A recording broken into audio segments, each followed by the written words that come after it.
তাই আমি ওখানে পৌঁছে গেলাম আর গিয়ে সিচুয়েশনটা সামলে নিলাম। সর্বরাজ, আপনাকে আমার কিছু বলার আছে। আমি আর চেপে রাখতে পারছি না। হ্যাঁ বলো না, শুনছি তো। হ্যালো, শুনছি আমি, বলো। না না, এইভাবে আমি কি করে বলবো? কি ভাববেন উনি? না না না সর্বরাজ, অনেক কিছু বলার আছে। আমি বুঝতে পারছি না কিছু। আমি চাইলেও আপনাকে কিচ্ছু বলতে পারবো না।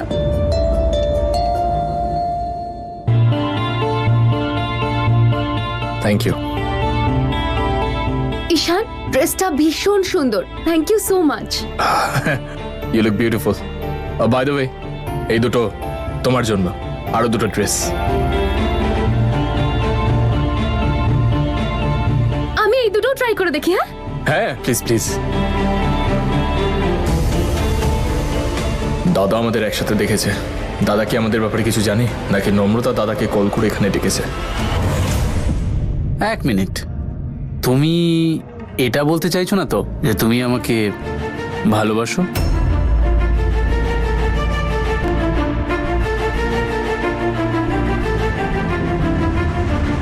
যদি সেটাই বলতে চাও তাহলে আমার চোখে চোখ রেখে সেটা বলো।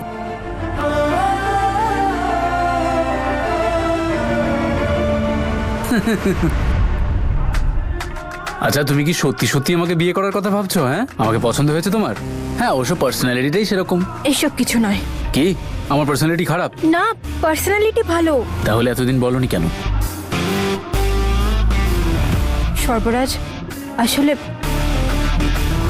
It's okay. যদি তুমি কমফোর্টেবল না থাকো তাহলে বলতে হবে না। আর এমনিতেও আমাদের মধ্যে কোনো সম্পর্ক তো নেই যে উত্তর দিতেই হবে, কারেক্ট? কিন্তু তবুও আমি ওখানে ঈশানের সাথে ছিলাম তো। তো আরে বাবা, ঈশান এখন বিবাহিত, আগে তো তোমার বন্ধুই ছিল নাকি? আর এটুকু আমি তোমাকে চিনেছি যে তুমি কখনো কিছু ভুল করবে না। এন্ড প্লিজ, আমার ভাবনা চিন্তা এত নীচ নয়। কি হলো, আবার কি ভাবছো? আমাদের মধ্যে কোনো সম্পর্ক নেই ঠিকই, কিন্তু আপনি সব সময় আমার সঙ্গে থেকেছেন। যবে থেকে আমি এখানে ফেরত এসেছি আপনি ঢালের মতো আমার সাথে রয়েছেন। না কিছু জিজ্ঞেস করেন, না কিছু জানতে চান, সব সময় আমায় সাহায্য করেন। আমি তো দেখে অবাক হয়ে যাই যে এখনো আপনার মতো মানুষ আছে। আপনি জানেন না আমি কতটা কৃতজ্ঞ। না না না না, এসব আমি শুনবো না। তুমি আমাকে দোষারোপ করছো। আমি তো আপনাকে থ্যাংক ইউ বলছি। কিন্তু তোমার কথা শুনে এমন মনে হচ্ছে যেন তুমি আমাকে গালিগালাজ করছো। না,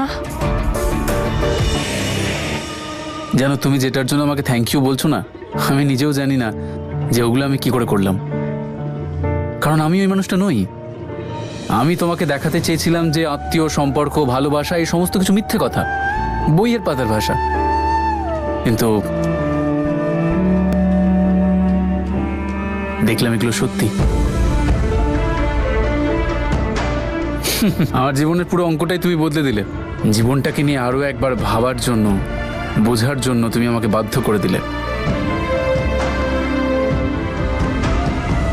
তোমার লজিক নিয়ে তুমি জিতে গেলে, আর আমার ভাবনা চিন্তা হার মানলো।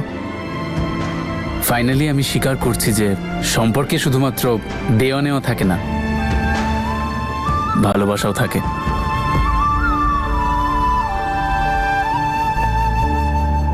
যার ব্যাপারে না জানতে চাইতাম, না শুনতে চাইতাম, না বোঝার চেষ্টা করতাম, তুমি সেটাই বুঝিয়ে দিলে আমাকে। আর তাও সারা জীবনের জন্য। যেসব কথা শুনে আমি তোমার উপর রাগ করতাম, এখন সেগুলোকে বিশ্বাস করছি আমি। তুমি আমাকে আবার সেই সর্বরাজ বানিয়ে দিলে, যার থেকে আমি পালিয়ে বেড়াতাম। এবং এটা তুমি একদম ঠিক কাজ করোনি। তুমি আমাকে সেই জায়গায়, সেইখানে এনে দাঁড় করালে যেখানে এসে সবাইকে কাঁদতে হয়। আর এই কষ্টটা আমার একেবারেই সহ্য হয় না। আর সেই জন্য এই কষ্ট থেকে আমি দূরে থাকতে চেয়েছিলাম। যদি আপনার সত্যি এরম মনে হয় তাহলে আপনি এতদিন ভুল বুঝেছিলেন। কারণ আপনি একজন ভালো মানুষ। হ্যাঁ, পরিস্থিতি মানুষকে অনেক বদলে দেয় ঠিকই, but at the end of the day যে মানুষটা ভালো সে তো ভালোই থাকবে। আর আমি খুব খুশি, কারণ আমি যার সাথে আছি সেই মানুষটা সত্যিই ভালো। আমাকে আপনি একটুখানি সময় দিন, আমি বাকি কথাও খুব তাড়াতাড়ি বুঝিয়ে দেব।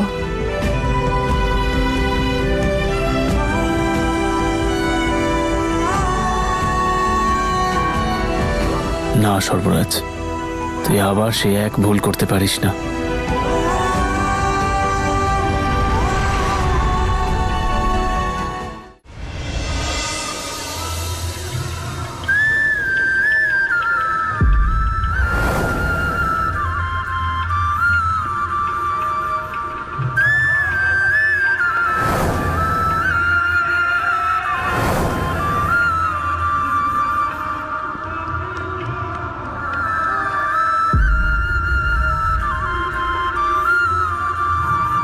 এই দেখো, তুই ঠিক আছিস তো মা? ঠিক,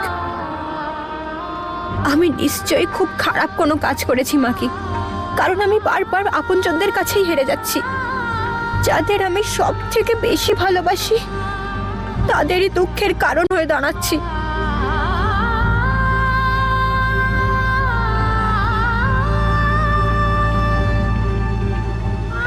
কথায় বলে না মাকি, বংশের প্রদীপই বংশকে শেষ করে দিতে পারে।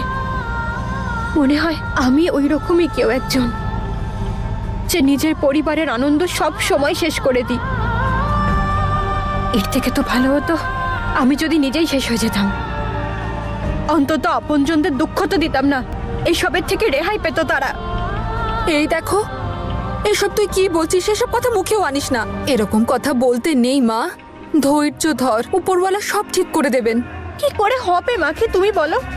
একদিকে ঈশান জেদ ধরে বসে আছে আমাকে পাওয়ার জন্যে, আরেকদিকে ওই হিয়া আশা নিয়ে বসে আছে যে একদিন ঈশান ওকে স্ত্রীর মর্যাদা দেবে। এবার তুমি বলো এই দুটো জিনিস একই সময় কি করে সম্ভব?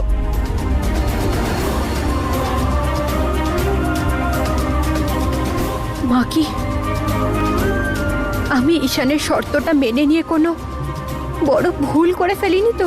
না মা, ঈশানকে সঠিক রাস্তায় আনতে গেলে এটাই একমাত্র উপায়। এভাবে বারবার নিজেকে দোষ দিস না।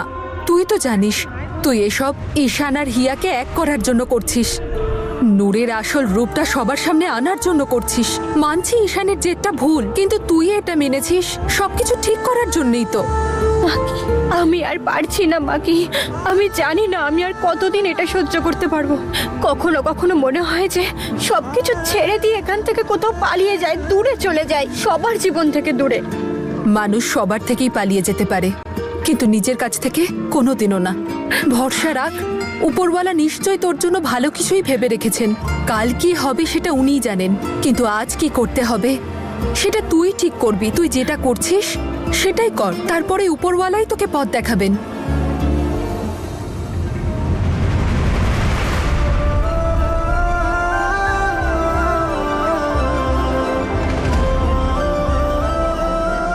উপরওয়ালা আপনি কি ঠিক করে রেখেছেন আমার জন্যে? আমার জীবনের লক্ষ্যটা কি? আমি কি এইসব সহ্য করতে পারবো, নাকি পুরোপুরি ভেঙে পড়বো?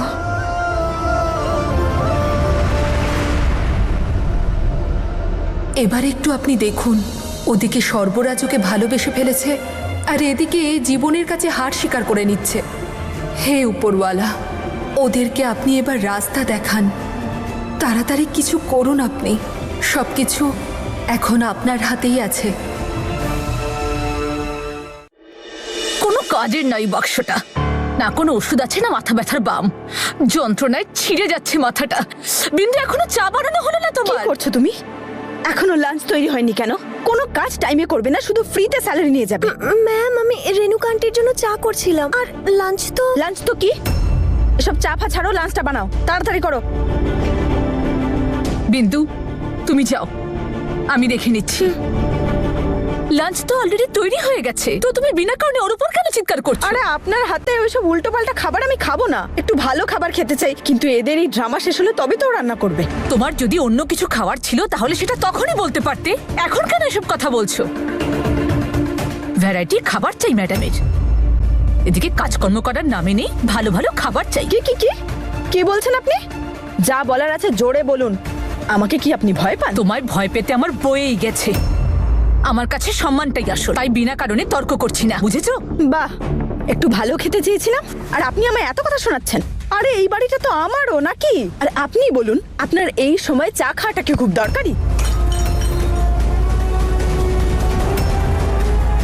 আমার একটা কথা কান খুলে শুনে নিন, আমার সাথে ভবিষ্যতে এই টোনে কথা বলার চেষ্টা করবেন না, কারণ একবার আমি শুরু করলে তখন চা কেন আপনার কপালে জলও জুটবে না। নূর,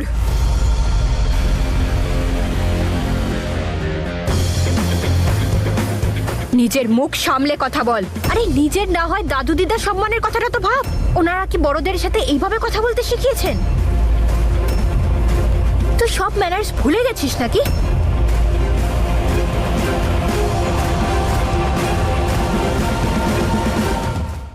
নম্রতা, সত্যি তোর চরণে শত কোটি প্রণাম করতে ইচ্ছা করে। তুই হিয়ার থেকে তার স্বামীকে কেড়ে নেওয়ার চেষ্টা করছিস, আর এখন নিজের শাশুড়ির কাছে এসে নাম্বার 1 হতে চাইছিস।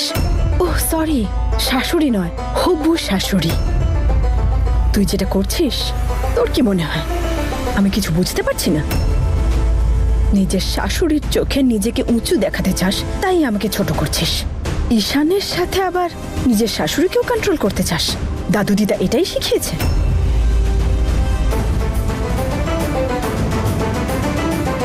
ব্যাস, ঢের হয়েছে।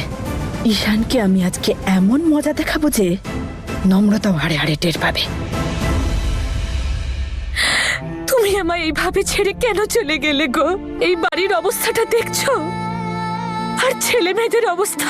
মল্লিকা তো পড়াশোনার জন্য বাইরে চলে গেছে, আর ঈশানের সঙ্গে যা হচ্ছে তা যেন কোনো শত্রুর সঙ্গেও না হয়। ছেলেটা আমার একদম ভালো নেই গো। আমি আর এইসব সহ্য করতে পারছি না সহ্য করতে।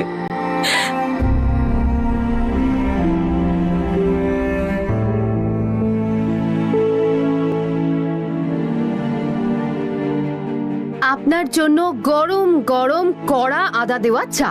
এই চাটা খেয়েই না আপনার মাথা ব্যথা একদম ফুস হয়ে যাবে। আর যদি একটু থেকেও যায়, তার জন্য আমি বাম নিয়ে এসেছি, আপনি খান। খুব ভালো হয়েছে। তুমি বানিয়েছো? না, নম্রতা বানিয়েছে। আপনি তো জানেন আমি পারি না ভালো করে চা বানাতে। বোকা মেয়ে একটা। এটা বলার কি খুব দরকার ছিল?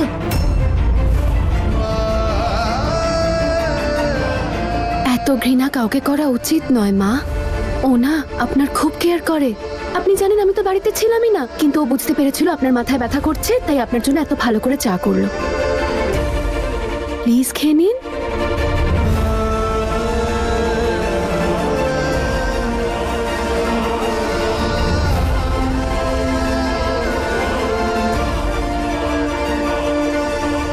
আপনি শান্তিতে চাটা খান, আমি ততক্ষণে আপনার মাথায় একটু বাম মালিশ করে দিই। আমি নিজেই লাগিয়ে নিতে পারবো। তোমায় আমাকে নিয়ে এত চিন্তা করতে হবে না। যদি পারো আমার ছেলেটাকে ভালো রেখো। এবার তুমি এসো। ঈশানের জন্য তো আমি আজকে একটা স্পেশাল প্ল্যান করেছি। আমি বুঝতে পারছি হিয়া, আমি তোমার সাথে ঠিক করছি না, কিন্তু আমি কি করব? আমার ভাবলে খুব কষ্ট হয় যে তোমার জন্য আমার ছেলেটা কোনোদিনও বাবা হতে পারবে না।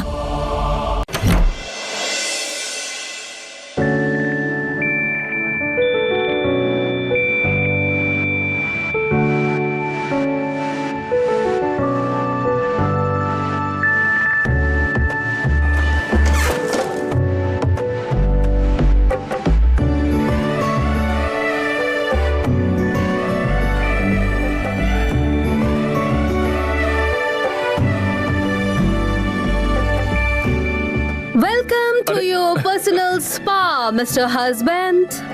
হিয়া, এগুলোর কি দরকার ছিল? হয়তো আপনি জানেন না মিস্টার হাজব্যান্ড, যে ক্লান্ত হাজব্যান্ডকে রিল্যাক্স করায় একজন ওয়াইফ যে সুখ পায় তাকে পরম সুখ বলা হয়। আর তুমি এখন নিশ্চয়ই ভীষণ ক্লান্ত ওই গুন্ডাগুলোর পিছনে ছুটতে ছুটতে। এত শক হওয়ার কোনো কারণ নেই, সব খবর থাকে আমার কাছে। এএসপির ওয়াইফ আমি। এসবের কোনো প্রয়োজন নেই। আমি একদম ঠিক আরে আছে। কেন প্রয়োজন নেই ঈশান? তুমি জানো তুমি ঘুমোতে ঘুমোতেও আ ই উ আ এরকম করতে থাকো। চলো আমার সঙ্গে, চলো, এসো। আরে চলো, হিয়া, হিয়া, চলো না। না, কি হিয়া হিয়া করছো? একটা কথা বলি, বলো। তুমি খুব ভালো মেয়ে হিয়া। কখনো কখনো মনে হয় যে আমি তোমাকে ডিজার্ভই করি না। আর এটা ডিসাইড করার অধিকার তোমাকে কে দিয়েছে? ঈশান, আমি তোমার সঙ্গে খুব ভালো আছি। অ্যাটলিস্ট আপাতত কোনো সমস্যা নেই। আর তুমি তো চেনো আমাকে, আমি বর্তমানে বাঁচতে চাই এই আমি জানি সেটা। মুহূর্তে। কেউ যদি সত্যিই ভালো থাকতে জানে সেটা হলো তুমি। ভালো থাকার মূল মন্ত্র আমি তোমার থেকেই শিখেছি। আর আজকে তোমায় যখন দেখি তখন মনে হয় যে আমি তোমার সাথে ঠিক করছি না। কিন্তু আমি কি করি বলো তো? আমি নিজের মনের কাছে বারবার হেরে যাই। আমিও তো আমার মনের কাছে হেরে গেছি, তাই না? কিন্তু এই হেরে যাওয়াটা আমার বেশ লেগেছে। তাই তুমি আমার টেনশন করা বন্ধ করো আর শুয়ে পড়ো এখানে চুপচাপ। কি বলো তো তুমি? চলো না ঈশান। হিয়া, আরে আমি যেমনই হয়ে থাকি, আমি শুধু তোমার। আর তোমাকে এখানে এক্ষুনি শুয়ে পড়তে হবে। It's an order. চলো।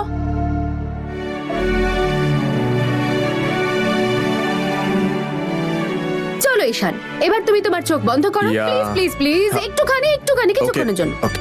তাহলে এবার আমরা দুজন একটা নতুন পৃথিবীতে চলে যাব। Are you ready?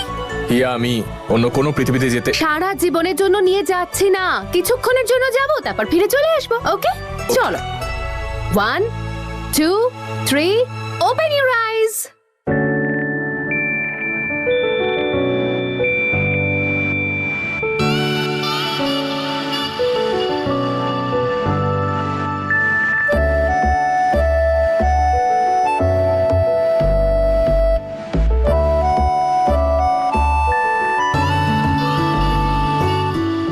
আমার ভালোবাসায় আমার সম্পূর্ণ বিশ্বাস আছে। তুমি দেখো, একদিন তুমিও আমাকে অতটাই ভালোবাসবে যতটা আমি তোমায় ভালোবাসি।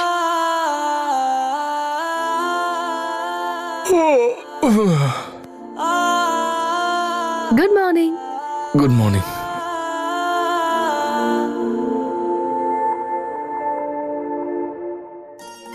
আমি ঘুমিয়ে পড়েছিলাম হ্যাঁ। তোমার হাতের ওপর। হ্যাঁ। তুমি ডাকতে পারলে না আমায়? আমি নড়লে তুমি উঠে পড়তে তো।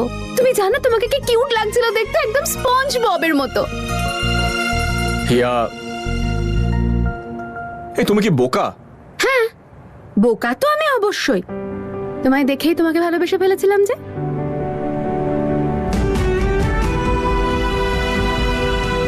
ঈশান, ডোন্ট ওয়ারি, আমি ঠিক এখন আছি। ঠিক লাগছে? বলো এবার ঠিক লাগছে কিনা? না, ব্যথা আছে এখানে। এখানে? হ্যাঁ। ওকে, এখন হ্যাঁ, এরম এরম করো। এই যে এরম এরম। ঠিক আছে। তুমি আমার জন্য চিন্তা করো না হিয়া, আমি একদম ঠিক আছি। কেন করবো না বলো তো? আমি তোমার টেনশন। কিন্তু ঈশান, আমি ওয়াইফ হই তোমার, আর আমার ভালো লাগে তোমার জন্য এসব কিছু করতে। অধিকার আমার।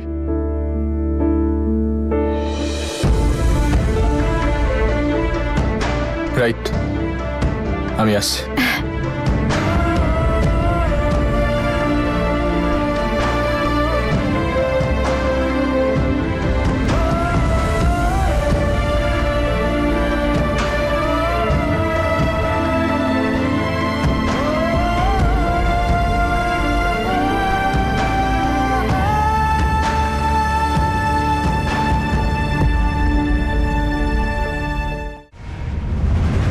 ছাড় না, এগুলো কি করছিস তুই? ঈশান, আগে তুই আমার হাত ছাড়। কি হয়েছে? তুই জানিস হিয়া আজকে কি করেছে? কি করেছে হিয়া? আমায় রিল্যাক্স করানোর জন্য 1 ঘন্টা ধরে আমার মাসাজ করেছে। আর তারপর 2 ঘন্টা ধরে আমার মাথার তলা থেকে ওর হাত সরাইনি, আমি যাতে জেগে না উঠি সেই জন্য।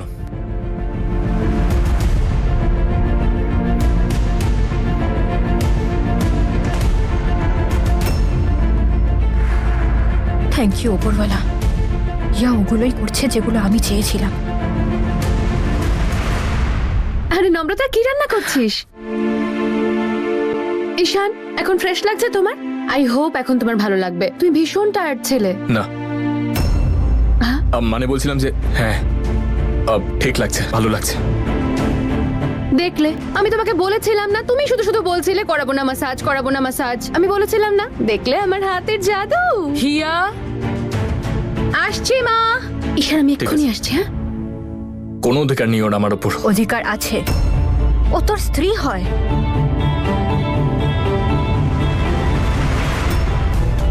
এটা তুই বলছিস?